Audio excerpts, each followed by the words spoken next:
పురాణాల్లో కుబేరుడి గురించి ప్రత్యేకంగా చెప్పనక్కర్లేదు.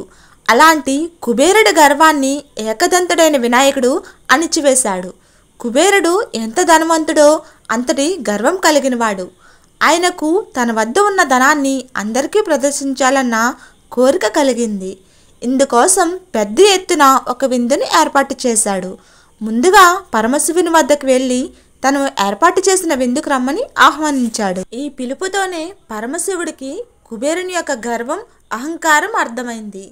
ఎలాగైనా అతనికి గర్వభంగం కలిగించాలని శివుడు భావించాడు. అందులో భాగంగా తనకు బదులుగా తన కుమారుడైన విఘ్నేశ్వరుడు విందుకు వస్తాడని చెప్పి కుబేరుడిని అక్కడి నుండి పంపించేస్తాడు శివుడు.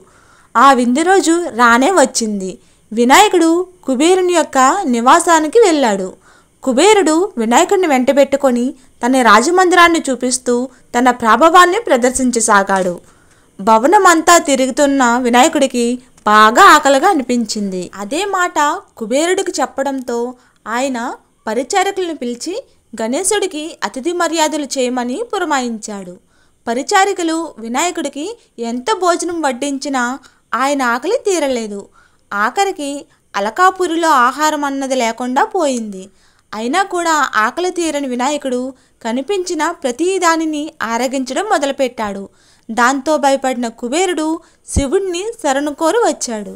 తన తప్పును క్షమించమని కుబేరుడు శివుడిని వేడుకున్నాడు. అప్పుడు ఆ ముక్కంటి చిరునవ్వు నవ్వుతూ గుప్పుడు మెతుకులు కుబేరుని చేతిలో పెట్టి వినాయకుడికి ఇది భోజనంగా పెట్టమని ఆదేశించాడు. కుబేరుడు ఆ మెతుకులను పట్టుకెళ్ళి వినాయకుడికి విందులో పెట్టాడు. దీంతో వినాయకుడి ఆకలి తీరిపోయింది.